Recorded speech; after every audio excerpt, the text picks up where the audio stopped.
Hello, I'm Alfredo Ruggeri from Resono Ophthalmic, and I would like to give you a brief overview of the study done with Eleonora Fatigati and Luca Vigo from Carones Vision in Milan on the therapy with the Rexon-Eye device in severe mixed-type dry eye patients. Dry eye is a very complex disease characterized by several signs and many possible causes, as evidenced in the recent TIFOS Deuce 2 definition. It may range from mild discomfort up to severe corneal disorders for the patient. Nevertheless, the number of patients suffering from dry eye is very high, and in a recent paper it has been shown that its prevalence and incidence are even increasing for all ages. Various therapeutic options are, of course, available, but most of them address only the alleviation of symptoms at short or mid-term. The approach of the Rexon-Eye device is different because it addresses the real cause of the disease. The therapy is based on the delivery of a low-power electrical current applied to patients via the mask electrodes they wear on their closed eyes. This current is able to stimulate the natural regeneration of tissues and cells via an effect we called QMR, quantum molecular resonance.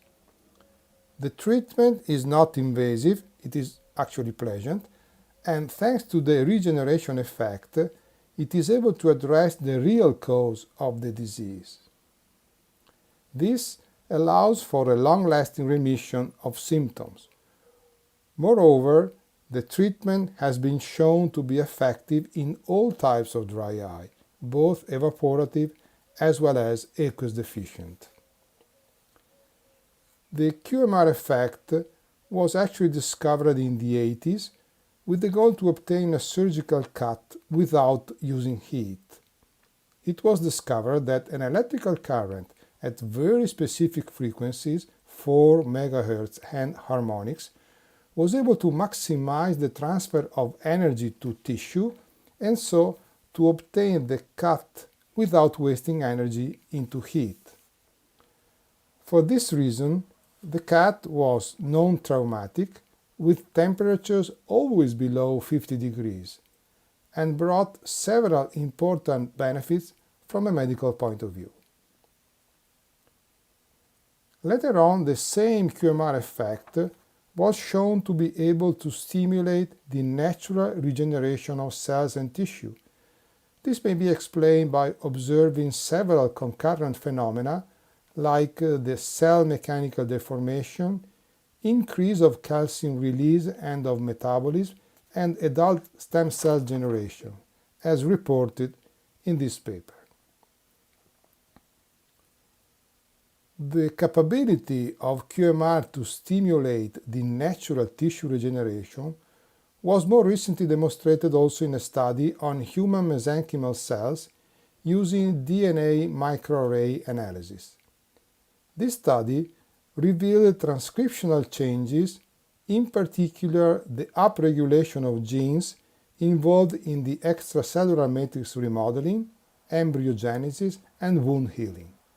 You can find a full report of the study in this paper.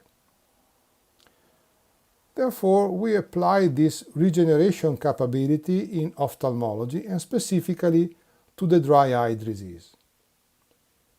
This study was carried out in 9 subjects with severe mixed-type dry eye, that is both evaporative as well as aqueous deficient, as evidenced by their clinical parameters reported here. The Rexon-Eye treatment protocol involved 4 sessions, once per week, and in each session the patient had just to sit for 20 minutes wearing the mask electrode on their closed eyes. Values of the applied electrical parameters reported here were such that the total delivered power was approximately between 10 and 12 watt. Patient evaluation was performed before the treatment and 2 months after the end of the treatment by measuring several parameters describing the patient's condition as regards tear and eye surface, and they are listed here. In this first table of results, the values for lipid layer, tear meniscus, and breakup time are reported. We can see that in most of the patients there is a marked improvement in all of these parameters. In this second table, results for OSDI, osmolarity, and inflammation are reported. And we can see that also here, for most of the patients, the improvement is really remarkable. In conclusion, the QMR treatment delivered by the Rexon-Eye device was able to induce a significant improvement in all the measured parameters and thus also in the overall patient's well-being, despite the complex and severe type of dry eye that affected these patients. In addition, many of these patients were treated from several months up to more than 1 year ago, and they all maintained those benefits in this period of time. These very encouraging results, however, needs to be confirmed in a larger cohort of such patients. Many thanks indeed for your attention, and please feel free to write us should you need more information about this study. And in the meantime, please be careful and stay healthy.